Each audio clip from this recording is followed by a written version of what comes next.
motherfuckers. Impressed. I don't know if I should be impressed or violated. Whoa. Both. Oh, are we live? We are live. Whoa! Secret live. Wow, Amazing. Secret Life didn't even let us know. Didn't even ask if we were ready. No. This unit no longer requires your consent. You signed that away in the NDAs. God damn. Well, higgity heck no. Overlord takeover. The machines are taking over. This is how it starts. Puny human, what made you think I haven't already?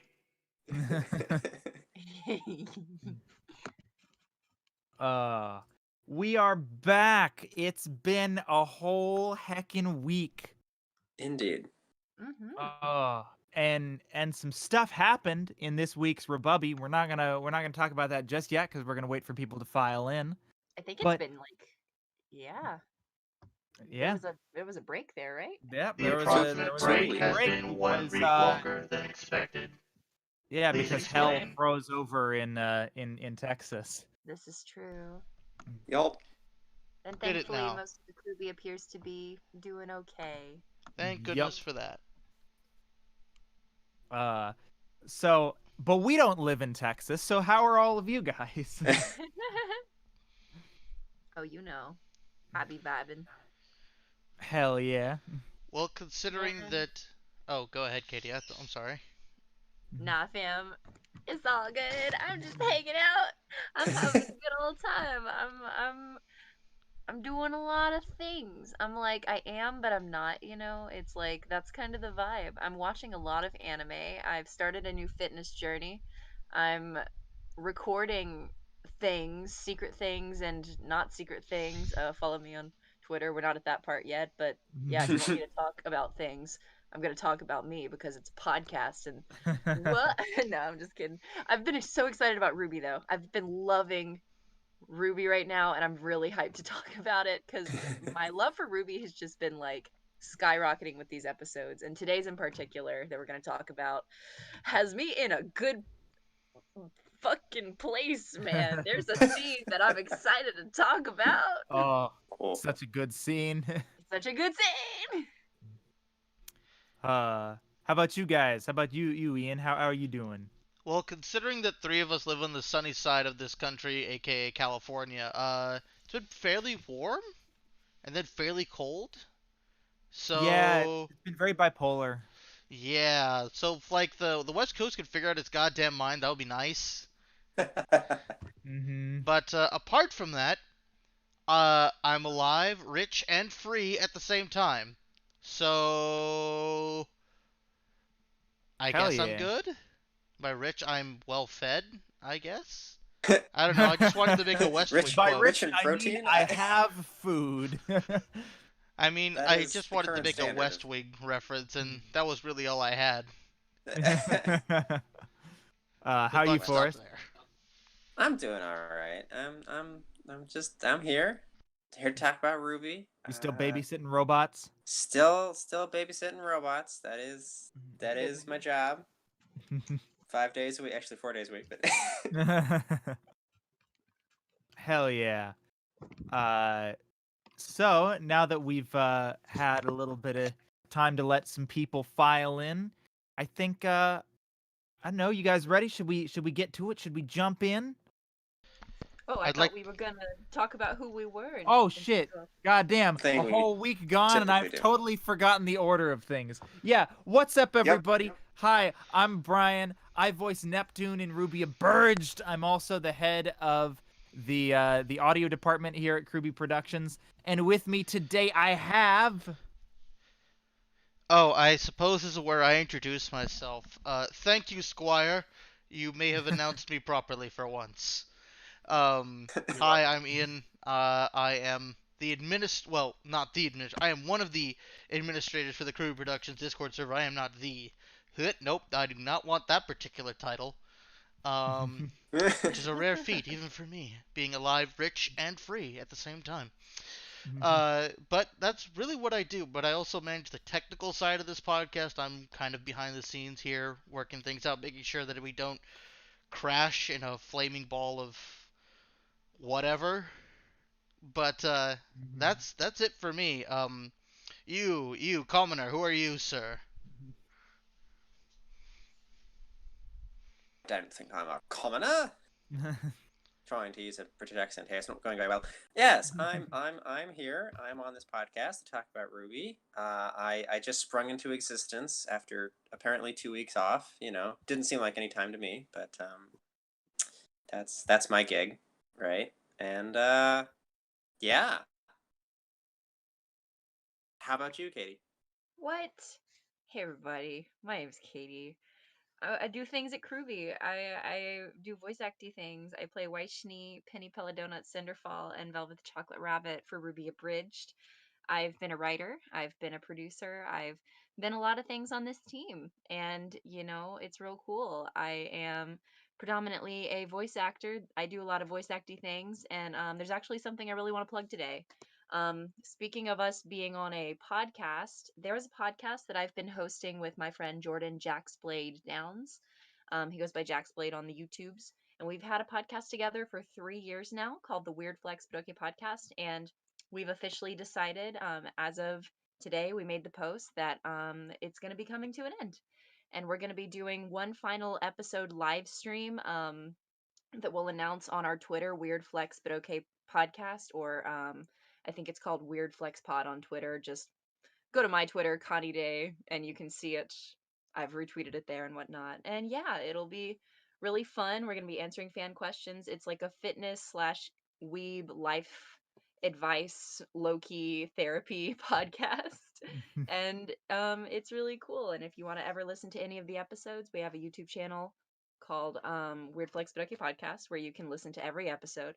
We have them all archived. So yeah, I really wanted to shout that out because that's been a part of my life for 3 years, and we're closing that chapter, and we want to go out with a bang. So keep on the lookout for updates on when we're going to do that live stream. And yeah, also I do voice acting things. Blah. Hell yeah. Also that. Yay. That's awesome. Mm-hmm.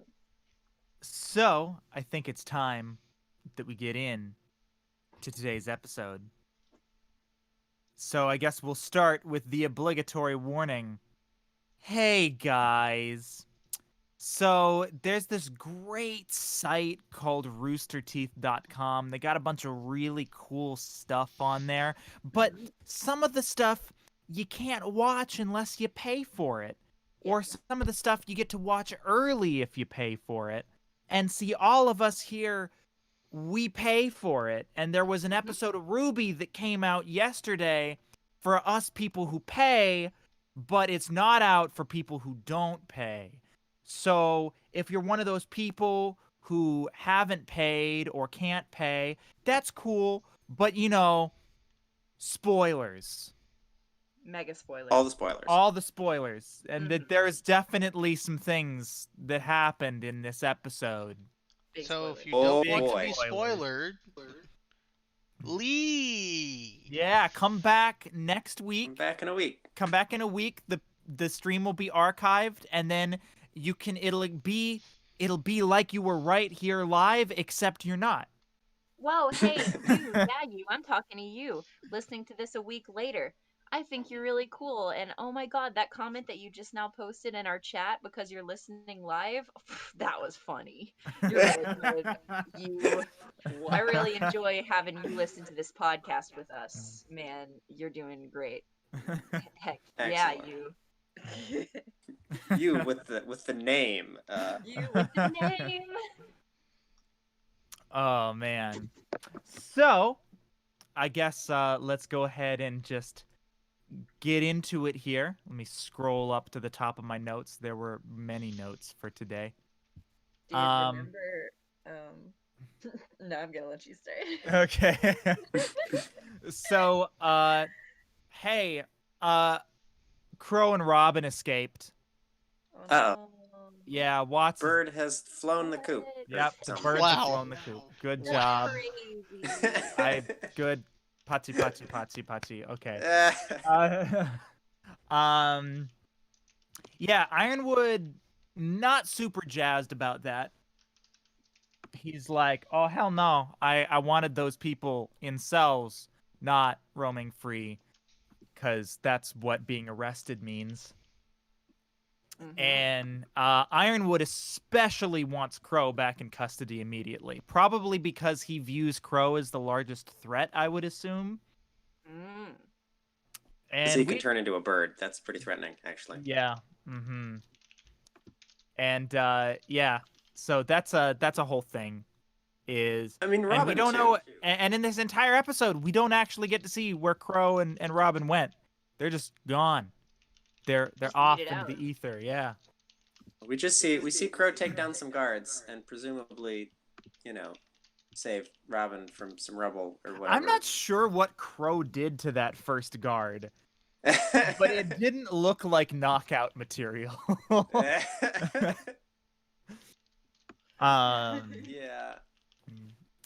But yeah.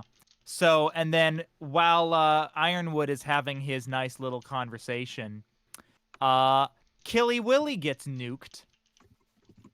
Yeah, that Can Ironwood's we just have standing at the window. Can we have a moment of silence for our boy Killy Willy? Right. Okay. Well, everybody, moment of silence. We ready? Moment 3, of silence. 2, 1, go.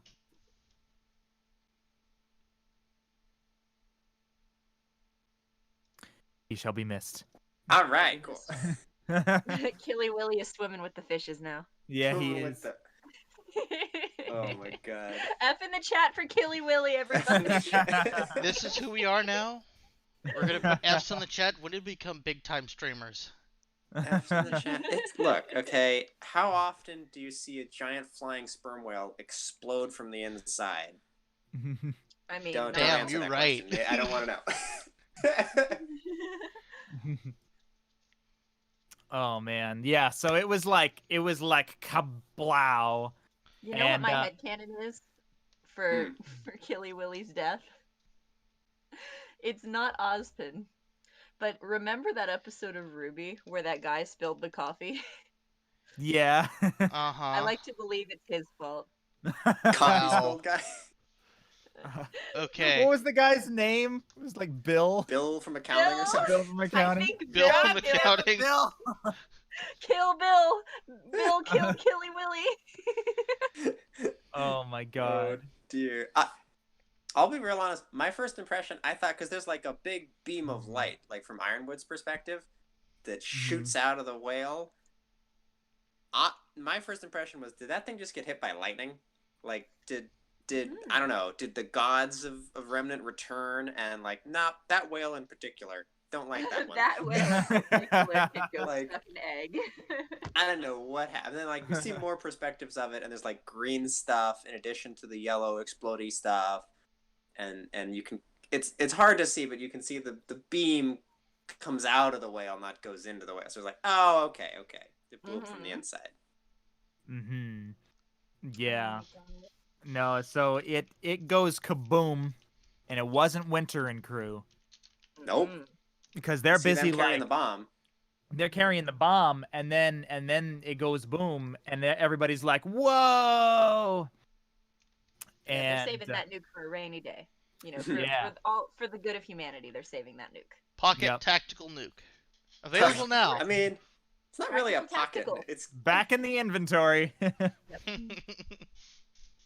But then old Iron Daddy calls, and he's like, "Yo, good job blowing up the whale." Yeah, he's like, "Yo, y'all did real good." And that was real good whale blowing up. He's like, "You better come back here, cause we got more stuff to do." And Winter's like, "Yeah, all right, cool," and hangs up. And like, we didn't do that. Why didn't you tell him that? And Winter's like, Don't worry about that. We'll tell him when we get back. Yeah. He doesn't need to know that now. Yeah. Yeah, that seems is like not kind what of a big. That's not what you want to tell him right now.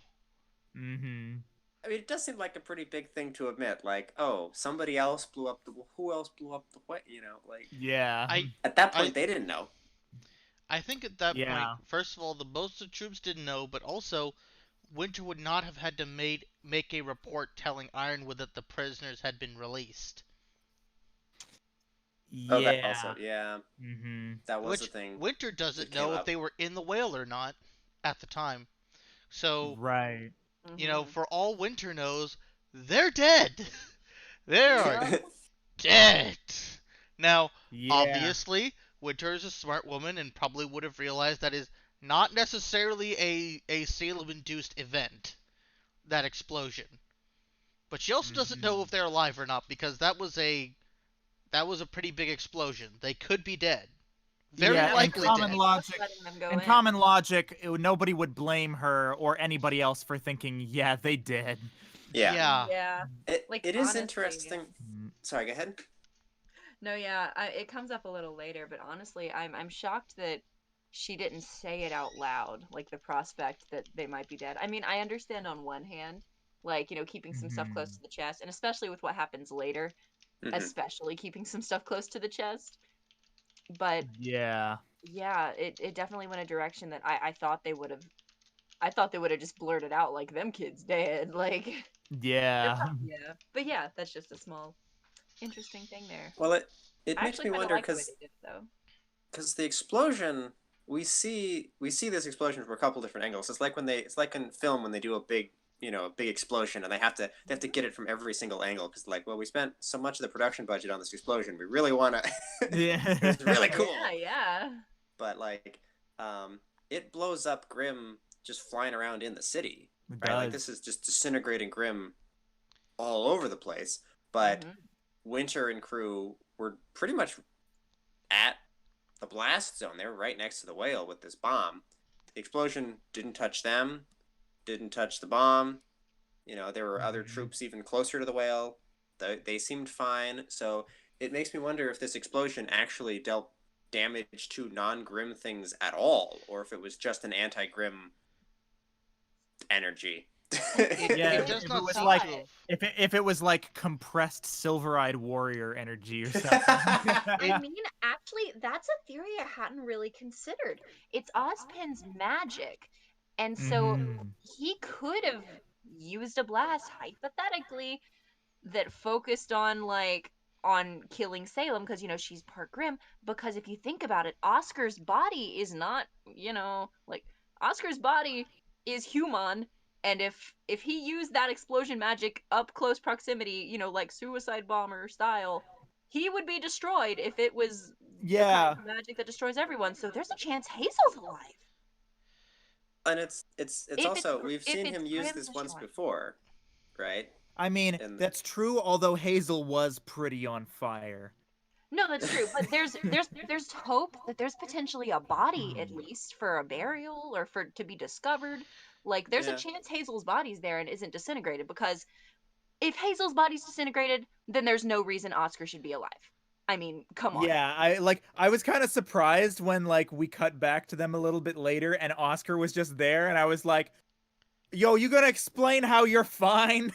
It's gotta be anti-Grimm magic. I mean, I do think that Hazel is dead, but I don't think the explosion killed him, or else that would just be a big plot hole for Oscar. Unless Oscar's body, because of Ozpin's mind, has some shit we don't know about, which seems to not be true, because Ozpin seems to be at the mercy of Oscar's body. Well, look, he just got that perk in video games where your own explosions don't hurt you. That's it. It's just an upgrade. So here's the thing. Can we talk about what Oscar said was the source of this explosion?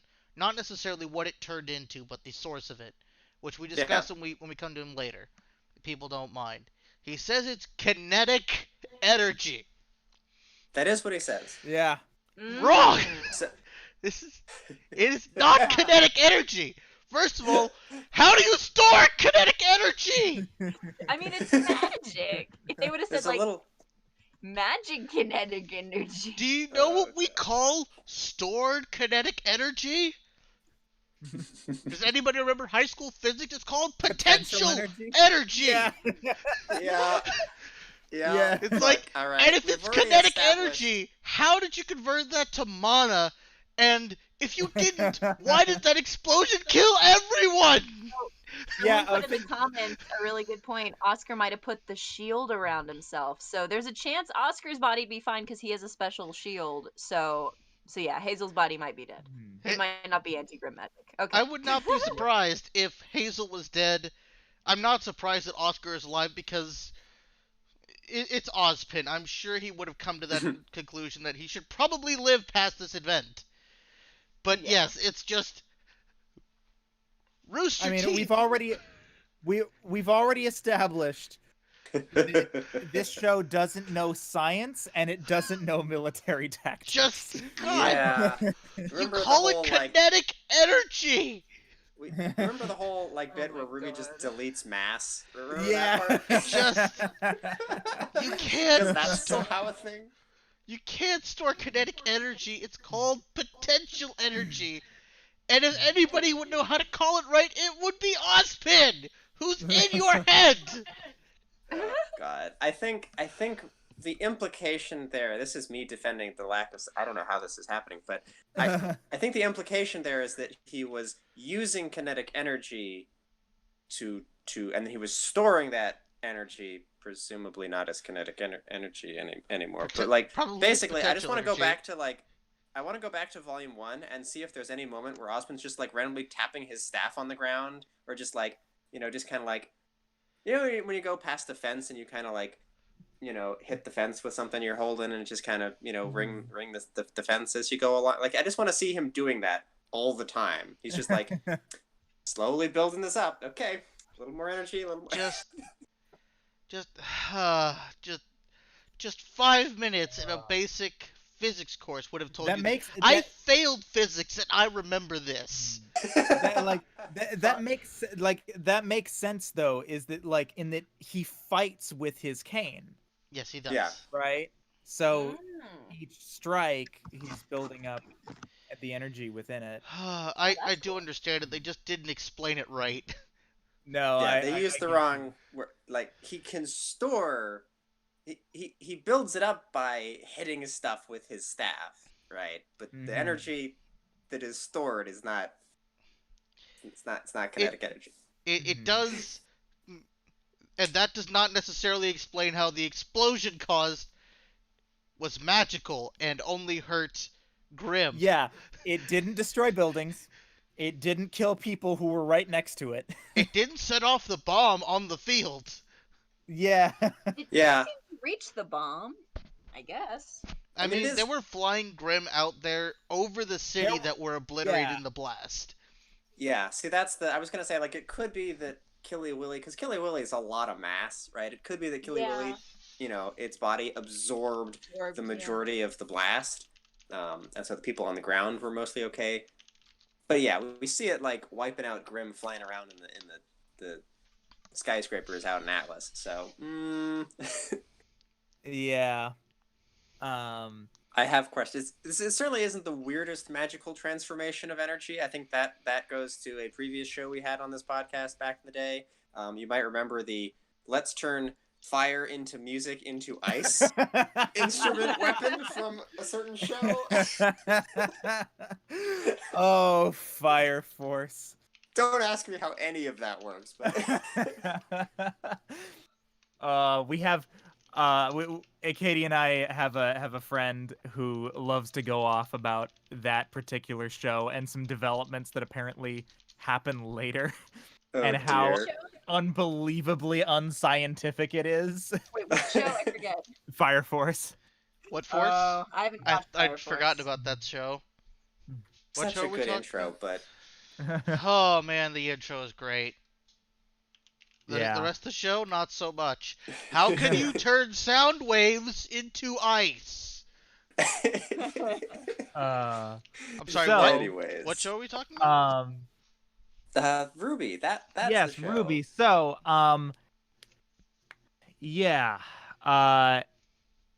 there's a good scene. There's a good scene immediately after the explosion. I want to just note where we see our good friend Neapolitan skipping through the dusty ashes of Killy Willy, and she's got this glowing. With Neo in this episode is giving me life. Yeah, That was a good job. That was a good scene. That was very good. But now I want to talk about probably my favorite scene in the whole episode. Mm-hmm. So after the explosion goes off, there's a little scene between Cinder and Watts. Just a little scene. And the best scene ever. first and foremost, Watts gives an explanation as to how his virus with Penny works, which I very much appreciated. That was so amazing. And like Cinder kind of stood as like an audience insert there of like, what do you mean? Like our understanding of it was basically the same as Cinder's for all we knew. Well, and so the way they explained it was very well done. I mean, because it's Watts, he's very astute. He's real good. We actually had it on the money that there was a communication gap between Watts himself and the rest of Salem's forces. We got it right. Yeah. Which I'm super glad that we caught on to that, because not everybody did. That's what this scene was for. Like, if you'd been paying attention, you would have noticed it sooner. But it's not like it was not something you couldn't notice. It's just something that wasn't entirely obvious. I liked the way the semantics really played a piece here. It's like all he said was that he had Penny under control. He didn't say he had control of Penny. Yeah. Right. Like, see, he put the virus in there, but he no longer has, because he doesn't have presumably the magical Wi-Fi connection that somehow her sword has to her, because that's a thing. He doesn't have that anymore, right? He doesn't have access to the sword. That stayed with Ironwood. So he wrote a virus for Penny that goes and does something, but he can no longer modify that code or anything. He can't change how, what he implanted. He doesn't have direct access to her. So. Yeah, exactly. So it's basically Penny's just gonna go do what she's been programmed to do, and that's it. He has no control over it. He can't change it now. Yeah, he can't. And then another building block of Cinder's character is just her entitlement that we consistently see of like, well, how am I supposed to get what I want if you did that? And Watts just being like, I don't work for you. So this is what. So basically, Cinder is like, because Watts says, what I programmed her to do was she's gonna go open the vault and then she's gonna kill herself. And Cinder is like, excuse you? The fuck you say? I need to kill her and take her Winter Maiden powers. Because if she dies, it's just gonna go to some random person. Yeah. Do this all over again. And Watts is just like, that's, that really sucks. But here's the thing, Cinder. I don't work for you. Not my problem. And so Cinder decides, okay, I'm just going to threaten you then. Even though Watts literally has no control over the situation anymore because he literally explained how the virus works. Yup. But that's just classic Cinder for you. It's just a constant tipping point of boiling over of entitlement. And so she feels talked down to. And anyone that talks down to her, unless it's, of course, fucking Salem, is going to get some shit kicked out of him because she's insecure and she's about to get the lashing of a lifetime. Yeah, so basically, she threatens to kill Watts, holds him over the edge of a building. And she's like, I'm gonna take the maiden powers, and then I'm gonna go I'm gonna go fight Penny. I'm gonna kill her. I'm gonna take her maiden powers, and then I'm gonna go retrieve the staff from the vault, and I'm gonna be the big hero to Salem. And Watts just laughs, and then proceeds to give her the lecture of her life. And I didn't copy down the whole lecture, but I did copy down the very last bit because he just really hit it on the head. His very last line to Cinder is, "You think you're entitled to everything just because you've suffered, but suffering isn't enough. You can't just be strong, you have to be smart. You can't just be deserving, you have to be worthy. But all you have ever been is a bloody migraine." The way he delivers the word worthy. I know. You feel the passion. Watts is such an incredible character, and I would honestly love more of him because he knows where he stands, he knows his ground, and he's the only person that could have said this to Cinder, I think. She needed someone who wasn't afraid of her, who wasn't drawn in by whatever sob story she was telling, just someone that's living in the adult world, dealing with life shit, and not interested in trying to prove themselves to daddy. Like fucking Cinder is. Like everything she fucking says, it's like she's trying to prove something when really she's just trying to prove to herself that she deserves what she wants. She's not worthy. Yeah. And it's just rattling in her head, and he says it and makes it feel true. And it really reminds me of our conversation about how Cinder, at this point is potentially irredeemable. But what makes it so interesting and makes me so curious about the direction they're going to take her character is that she actually fucking sits down, stops throwing her tantrum, and lets out her emotions, lets out a different emotion. She fucking cries. She has a moment of vulnerability in front of another person. I'm not saying this is a conversation about, oh yeah, let's redeem Cinder, but I'm excited to see this side of her, and I'm very eager to see what they do, because if they did try to walk that path of her having regret, I genuinely don't know how people would take that. And Yeah. it's something that I could totally see happening. Yeah. Well, I don't know that this is the path to redemption, but I think something that they've really done well with Cinder this season is try to humanize their villain, right? Yeah. Like And they've Cinder done it. has for the longest time just been this: I'm bad because I'm bad. I'm just evil because I do evil things, and I like doing evil things, and I'm just gonna do evil things. And like there hasn't really been any character motivations for her. There haven't really been any, like they've done a lot of work to try and humanize her and to show that she does have a more relatable side, even if I think she's still on the irredeemable side of things. I don't think that like a redemption arc is going to be successful for her. But... And even if all of this development comes 8 seasons in. Yeah. But yeah, no, I think this is a really big character moment for Cinder. I'm enjoying getting more of Cinder and kind of seeing more of what makes her tick, rather than just, as you said, like her being evil seemingly for the sake of being evil. Yeah. And yeah, also I freaking shout out to Chris Sabat. God dang. For his amazing performance as Watts. I rewatched that speech like 3 or 4 times because his delivery. I would love to see if they had a video, because they posted a video recently on their Twitter of Aaron Zach doing one of her speeches of Blake.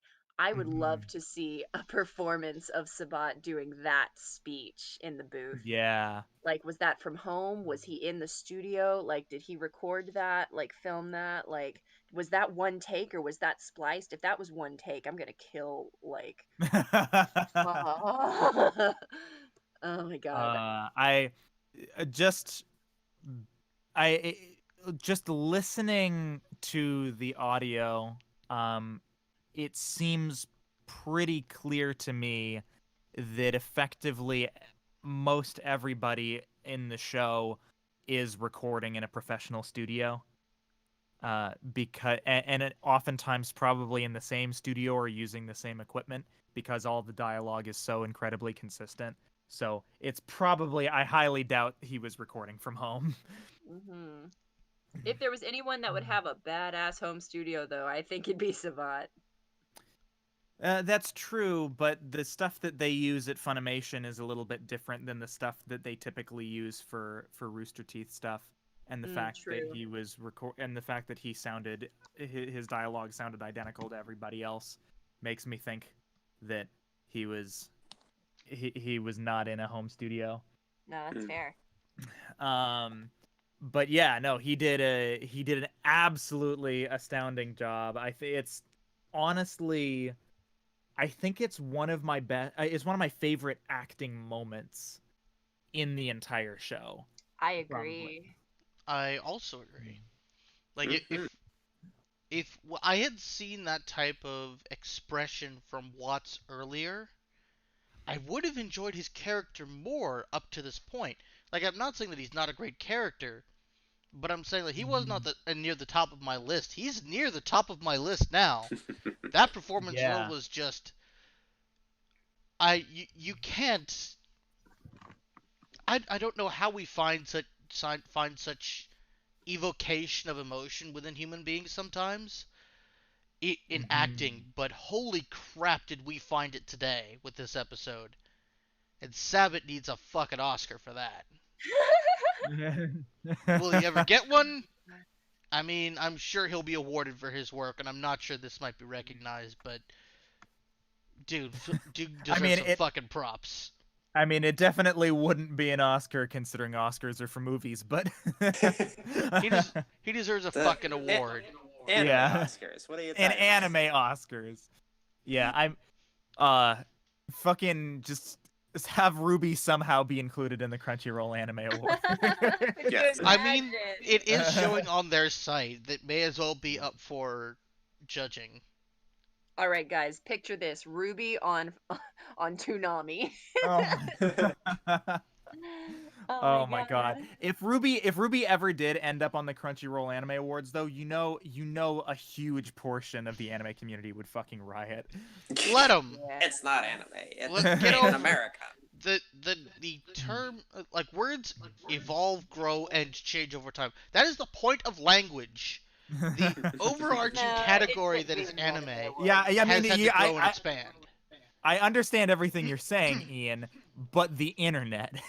That's why I said let them. Although I would love to see more just animation awards, because we have the video game awards. I would love to just see more award shows dedicated to like Western animated series, like not just like specific networks, like not like the Nickelodeon Kids Choice Awards, not like, I'm talking about just full on like Western shows. So, stuff like RWBY and Steven Universe could be patted against each other. I don't know.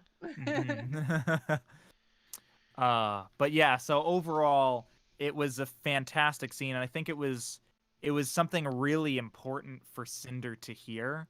And I think part of it too was it was kind of cathartic because Watts basically said probably things that we've all been thinking ever since learning about Cinder's backstory.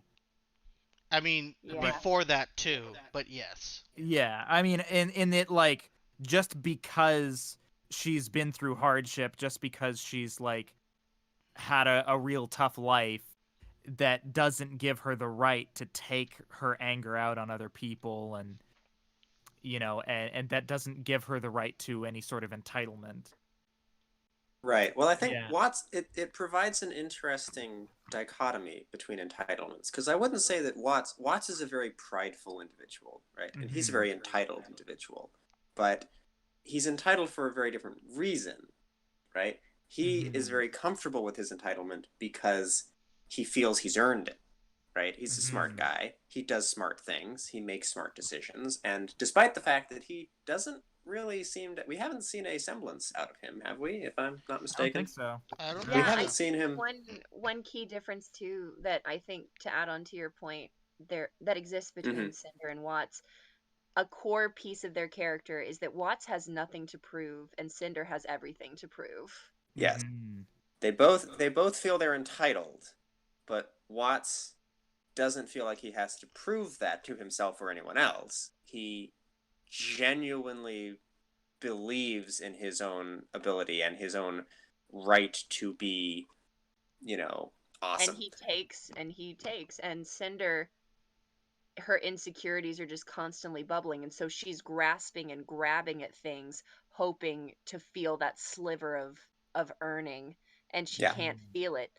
While Watts is just confident. He is assured in himself and who he is, and that's something that Cinder, he's the only one, I think, of the baddies that could have delivered this speech to Cinder and actually gotten through to her because of the difference in who they are corely as people. And Cinder truly, in a way, would love to be like Watts. Yeah, I think so. And I think part of it too, right, is I want to throw back to something that we heard Cinder say back in volume 3. Throwback.